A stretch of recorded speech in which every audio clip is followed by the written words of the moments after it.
Muliakan Tuhan Allah, muliakan Tuhan Allah, muliakan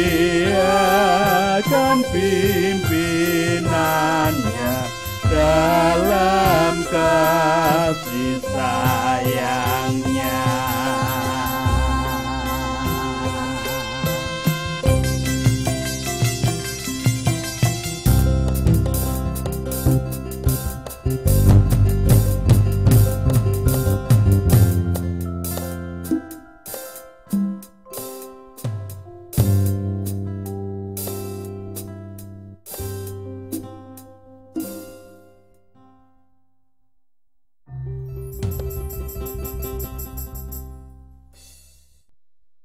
Semangat pagi.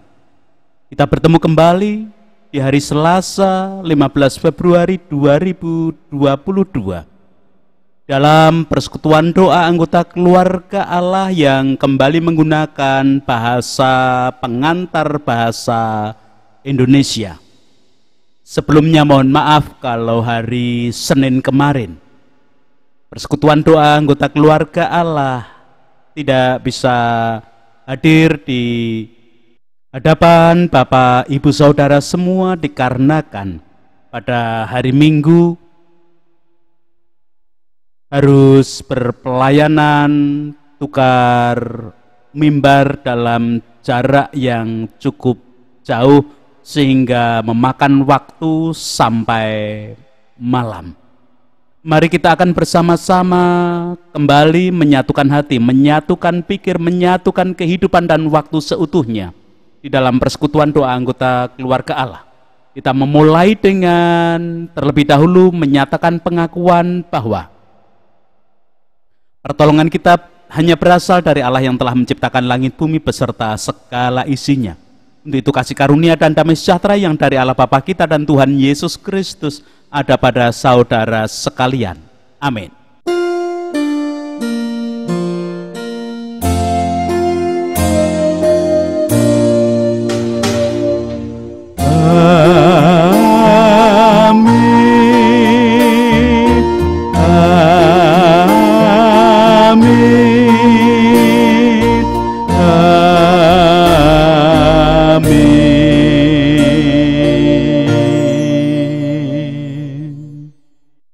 Anggota keluarga Allah, tema dan judul perenungan Sabda hari ini menggunakan ungkapan Jawa Trimah Mawi Pasrah.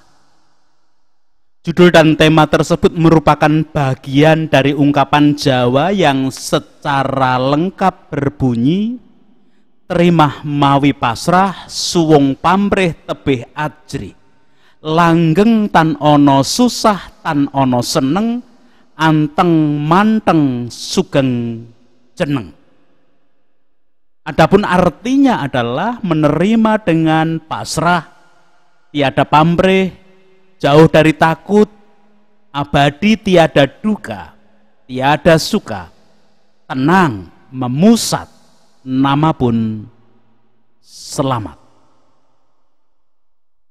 Anggota keluarga Allah, Trimah Mawi Pasrah bermakna menerima apa saja dengan pasrah. Pasrah di sini merupakan tindakan diri yang dengan sengaja menyerahkan hidup kepada Tuhan Sang Empunya hidup. Orang yang demikian bersikap nerimo yang dinamis, tidak pasif, tidak statis. Demikian pun tidak pesimis. Menerima bukan karena merasa tidak berdaya. Ikhlas bukan karena memang dia tidak dapat berbuat sesuatu, tetapi karena ia memahami kinerja alam. Ia menerima kehendak ilahi sebagaimana Yesus menerimanya di atas kayu salib. Ia berserah diri kepada kehendak ilahi. Nerimo bukan berarti malas, bahkan nerimo berarti seseorang percaya diri dan percaya pada Tuhan. Banyak yang berprasangka bahwa sikap nerimo membuat orang menjadi malas. Sama sekali tidak. Sikap itu justru menyuntiki manusia dengan semangat, dengan energi. Terimalah setiap tantangan dan hadapilah. Angkatlah senjatamu untuk menegakkan kebenaran dan keadilan. Janganlah memikirkan hasil akhir, janganlah berpikir tentang untung rugi. Berkaryalah sesuai dengan tugas serta kewajibanmu dalam hidup ini. Ia tidak pernah berhenti berjuang, kendati demikian ia pun tidak bertindak secara gegabah. Orang yang terima waspada dan tidak was-was. Ia tidak menuntut sesuatu dari hidup ini, dari dunia ini, dari apapun yang ia temui. Ia berada di tengah kita untuk memberi. Orang yang terima tidak mengharapkan imbalan dari apa yang dilakukannya. Orang yang terima berkarya tanpa pamrih. Keberhasilan dan kegagalan diterimanya sebagai berkah. Anggota keluarga Allah, bagian berikutnya adalah tebih ajrih. Jauh dari rasa takut. Pada dasarnya setiap orang, bahkan setiap makhluk sebenarnya memiliki rasa takut. Untuk menghilangkan rasa takut dan was-was, seseorang dianjurkan untuk mengosongkan hati dan jangan memiliki pamrih, seperti penjelasan di depan tadi. Sedangkan langgeng tan ono susah, tan ono seneng dapat diartikan mencapai ketenangan batin yang abadi tanpa banyak dipengaruhi oleh rasa senang ataupun susah. Derita atau kesusahan dapat ditekan sekecil mungkin hingga tidak lagi berpengaruh terhadap kehidupan. Bukan berarti tidak ada suasana yang tidak enak, tetap ada. Bagi umumnya orang tetap ada penderitaan, tetapi itu bisa ditekan sekecil mungkin untuk tidak berpengaruh terhadap kehidupan yang harus dijalani. Sementara anteng manteng sugeng jeneng mengarah pada kehidupan batin yang tenang dan mampu mengarahkan atau memusatkan perhatian dengan baik. Jauh dari pengaruh nafsu dan keinginan duniawi lainnya. Sehingga memiliki daya tahan terhadap godaan yang datang setiap waktu. Mengabdilah kepada Ia yang Maha memiliki, kepada Ia yang Maha Pemilik Tunggal alam semesta ini. Dengan memiliki kemampuan seperti itu, seseorang akan mencapai ketenangan dan ketentraman hidup, mampu beribadah dengan baik serta bekerja dengan baik dalam kondisi lingkungan yang sulit sekalipun.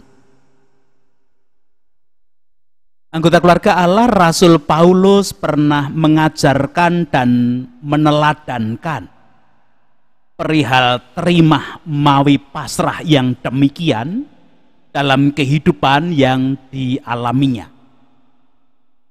Hal yang demikian bisa kita baca pada leksionari bacaan kedua hari ini.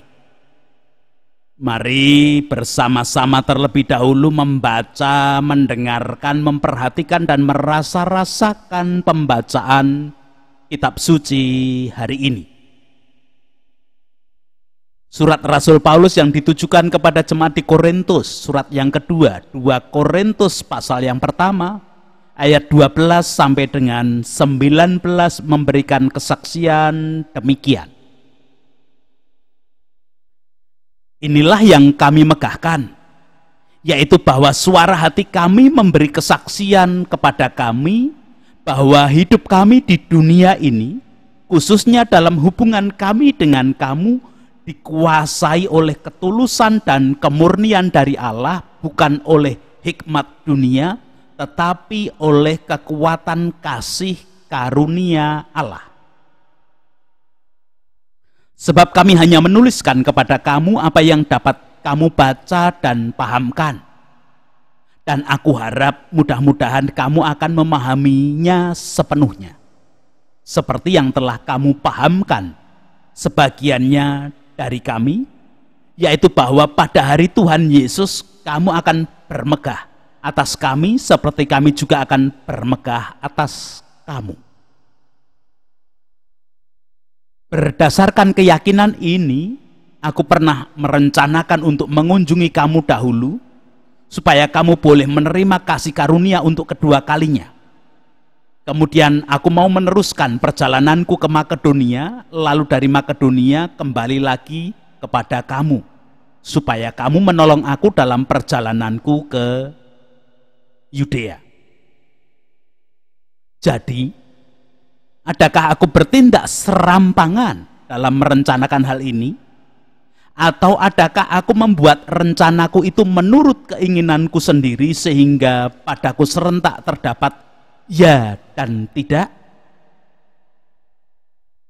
Demi Allah yang setia, janji kami kepada kamu bukanlah serentak ya dan tidak. Karena Yesus Kristus, anak Allah, yang telah kami beritakan di tengah-tengah kamu, yaitu olehku dan oleh Silwanus dan Timotius, bukanlah ya dan tidak, tetapi sebaliknya di dalam dia hanya ada ya. Demikian kesaksian surat 2 Korintus pasal yang pertama, ayatnya 12 sampai dengan 19.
Anggota keluarga Allah, bacaan kitab suci hari ini adalah bagian dari perikop yang berjudul perubahan rencana Paulus dalam 2 Korintus pasal yang pertama ayat 12 sampai pasal yang kedua ayat yang keempat. Jikalau kita membaca secara utuh, perikop kita berisi perihal perubahan rencana perkunjungan Paulus kepada jemaat di Korintus. Tentu perubahan itu bukan tanpa dasar dan tanpa alasan. Pasti ada sesuatu yang harus terlebih dahulu dilakukan oleh Rasul Paulus daripada perkunjungannya di Korintus sehingga mengalami perubahan. Namun hal demikian bukan berarti perkunjungan kepada jemaat di Korintus tidaklah sesuatu yang penting. Tentulah jemaat di Korintus sangat menantikan perkunjungan Paulus, di mana Paulus sebelumnya telah mereka terima hingga mereka menjadi orang percaya dan kemudian menjadi suatu jemaat. Demikian juga bagi Paulus sendiri tentu sangat merindukan untuk menyaksikan keadaan jemaat atau perkembangan keadaan jemaat yang berdiri setelah karya yang dilakukannya. anggota keluarga Allah. Namun, karena perubahan rencana tersebut pada bagian bacaan kita yang menjadi awalan penjelasan tentang perubahan tersebut, Rasul Paulus tidak terlebih dahulu memberikan alasan, pernyataan alasan mengapa harus mengalami perubahan rencana perkunjungan. Rasul Paulus dalam hal ini malah terlebih dahulu menyatakan dasar pertimbangan utama, yaitu terima mawi pasrah. Ayat 12 memberikan kesaksian, saya ulang pembacaannya, inilah yang kami megahkan, yaitu bahwa suara hati kami memberi kesaksian kepada kami bahwa hidup kami di dunia ini, khususnya dalam hubungan kami dengan kamu, dikuasai oleh ketulusan dan kemurnian dari Allah, bukan oleh hikmat dunia tetapi oleh kekuatan kasih karunia Allah. Dalam hal ini Rasul Paulus mengajak jemaat di Korintus untuk selalu belajar memahami dan kemudian mengikuti kehendak Tuhan, kehendak Allah, daripada sekedar memaksakan kehendak diri dengan setiap perencanaan yang sudah dibuat. Manusia boleh merencana tentang apapun, tetapi hendaknya rencana manusia tersebut dilandasi dengan ketulusan dan kemurnian yang dari Allah. Dalam ketulusan dan kemurnian yang dari Allah, Rasul Paulus berusaha untuk menerima dan menyerahkan hidupnya pada kehendak Allah. Rasul Paulus bersikap menerima yang dinamis, tidak pasif, tidak statis, ataupun juga tidak pesimis. Sekali lagi, menerima bukan karena tidak berdaya, ikhlas bukan karena memang dia tidak dapat berbuat sesuatu, tetapi karena Rasul Paulus mencoba memahami kinerja alam dalam kuasa dan kehendak Allah sendiri. Tentu bukan hanya pribadi Rasul Paulus saja yang harus bersikap demikian, yang harus belajar tentang nerimo tadi, namun juga jemaat di Korintus yang diajak untuk belajar mewujudkan sikap terima mawi pasrah. Untuk itulah Rasul Paulus mengungkapkan hal ini kepada jemaat di Korintus. Anggota keluarga Allah, Rasul Paulus pun menegaskan bahwa dasar atau landasan hidup utama orang percaya atau orang Kristen adalah kehendak Allah yang terjadi di dalam Tuhan Yesus Kristus. Selama ini Rasul Paulus memberitakan karya penyelamatan Allah yang dilakukan di dalam Kristus, hingga jemaat di Korintus menerimanya dan menjadi orang percaya dan menjadi jemaat Allah. Maka Rasul Paulus tetap berharap agar jemaat di Korintus selalu belajar dan belajar memahami karya Allah, kehendak Allah di dalam Yesus hingga mencapai kepenuhan. Ayat 13 dinyatakan, sebab kami hanya menuliskan kepada kamu apa yang dapat kamu baca dan pahamkan. Dan aku harap mudah-mudahan kamu akan memahaminya sepenuhnya, seperti yang telah kamu pahamkan sebagiannya dari kami, yaitu bahwa pada hari Tuhan Yesus kamu akan bermegah atas kami seperti kami juga akan bermegah atas kamu. Dalam hal ini Rasul Paulus menyatakan, jangan sampai pemahaman tentang kehendak Allah hanya berhenti saat Rasul Paulus memberitakan hingga orang-orang percaya di Korintus menjadi jemaat Allah dan kemudian mandek tanpa perkembangan. Tentu belajar dan belajar untuk semakin memahami kehendak Allah selalu dilakukan terus, dan itu perlu untuk dilakukan terus. Belajar memahami kehendak Allah, dan itu dilakukan terus hingga atau sampai saat kedatangan Tuhan Yesus kedua kali. Itu berarti selama hidup di dunia ini haruslah selalu digunakan sebagai waktu untuk belajar semakin memahami kehendak Allah. Dasar utama dalam belajar adalah keyakinan bahwa saat Tuhan Yesus datang kedua kali, semua orang percaya akan bermegah. Tentu bermegahnya bukan karena kemampuan dan keberhasilan diri dalam belajar, melainkan karena orang percaya yang mau selalu belajar memahami kehendak Allah, mengikuti kehendak Allah, pada saatnya akan menerima mahkota kehidupan dan mahkota kemuliaan. Untuk itulah Rasul Paulus menyatakan dengan kalimat, kamu, dalam pengertian jemaat Korintus dan semua orang percaya dimanapun termasuk kita, anggota keluarga Allah saat ini, kamu bermegah atas kami. Yang dimaksud kami adalah Rasul Paulus dan semua rasul yang lain termasuk pekabar Injil dan pengkhotbah sampai saat ini. Kamu bermegah atas kami dan kami bermegah atas kamu. Dengan demikian, proses belajar yang diajarkan, diteladankan oleh Rasul Paulus adalah bahwa semua sebagai pembelajar yang sama-sama sedang belajar. Belajar tentang apa? Belajar untuk selalu memahami kehendak Allah.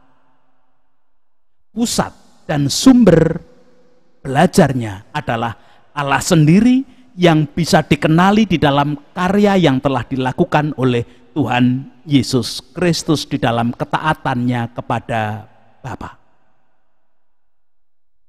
Sebagai jemaat ataupun sebagai rasul, pemberita Injil, tentu termasuk pendeta dan para pengkhotbah yang lain, semuanya adalah pembelajar. Semuanya adalah orang yang sedang dan akan selalu belajar untuk memahami kehendak Allah dan mengikuti apa yang menjadi kehendak Allah di dalam kehidupan ini. Bahkan sekalipun sudah ada keyakinan pasti ada berkat yang akan diterima, yaitu mahkota kehidupan dan mahkota kemuliaan. Belajar memahami kehendak Allah, belajar melakukan kehendak Allah, belajar mengikuti kehendak Allah, setia pada kehendak Allah seperti yang dilakukan Yesus, harus terus dilakukan. Jangan sampai manusia jatuh pada kesombongan diri. Anggota keluarga Allah, dalam hal ini manusia tetap diperkenankan untuk membuat perencanaan hidup. Memang sebisa mungkin setiap perencanaan hidup yang dibuat harus disesuaikan pada kehendak Allah. Manusia juga tetap diperkenankan menjalani rencana kehidupan yang telah dibuatnya tersebut. Namun perwujudannya, manusia percaya, orang yang menjadi tebusan Yesus Kristus, orang yang sudah percaya kepada Yesus Kristus, terlebih anggota keluarga Allah, harus menyesuaikannya hanya pada kehendak Allah. Hal demikian seperti yang diwujudkan oleh Rasul Paulus ketika merencanakan perkunjungannya kepada jemaat di Korintus, namun kemudian harus menyesuaikan pada kehendak Allah.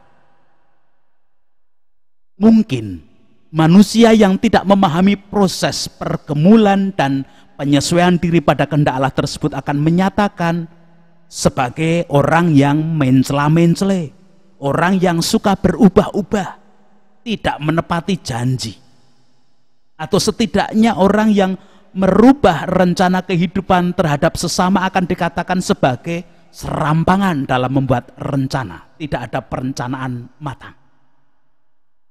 Tetapi Rasul Paulus tidak berkecil hati akan ungkapan dan sebutan apapun yang muncul dari manusia.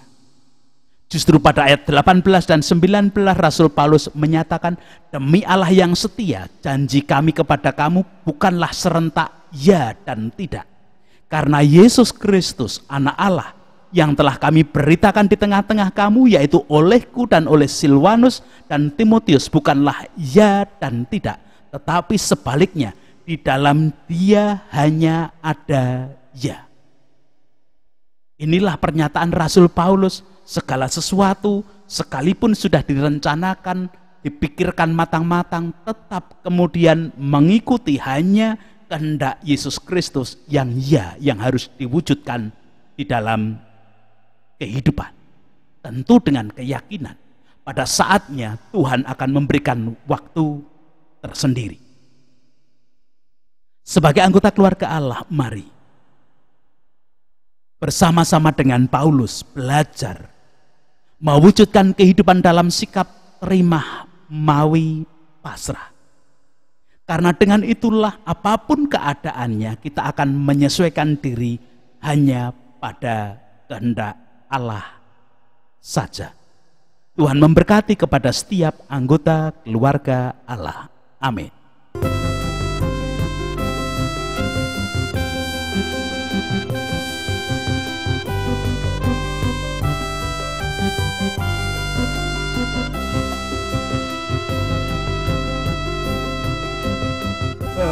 Kamu semua harta tak terduga, sungguh memberkati yang membuka hati.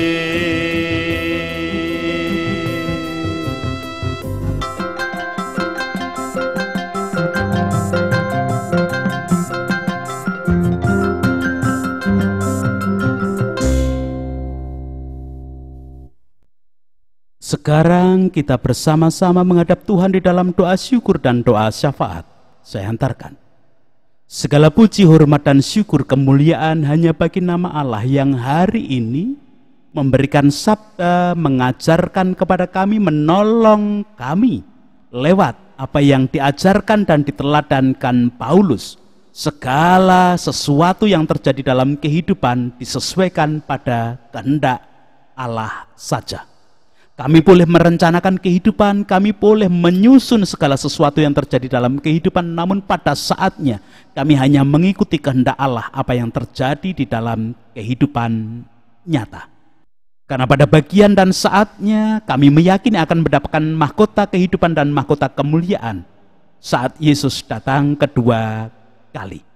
Layakkan kami untuk selalu belajar mewujudkan kehidupan sesuai dengan kehendak-Mu saja, ya Allah. Sekarang, di tengah-tengah kehidupan kebersamaan bangsa dan negara kami memohonkan berkat bagi para pemimpin, wakil rakyat, tokoh masyarakat, tokoh agama, agar semuanya juga menjalani kehidupan hanya berdasarkan kasih dan kehendak Allah.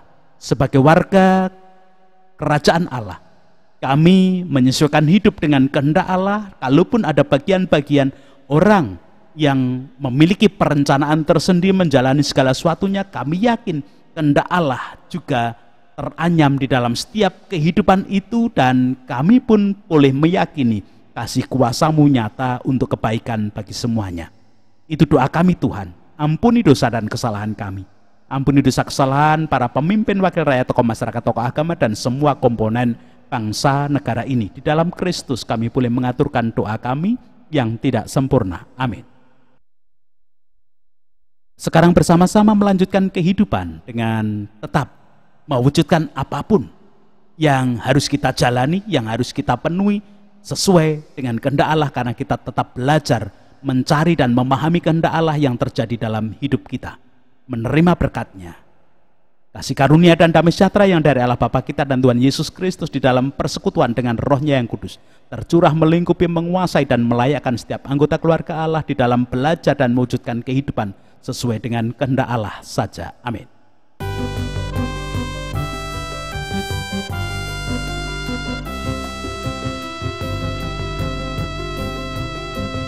Tolong agar kami rajin mendalami, lalu melakukan sabdamu ya Tuhan.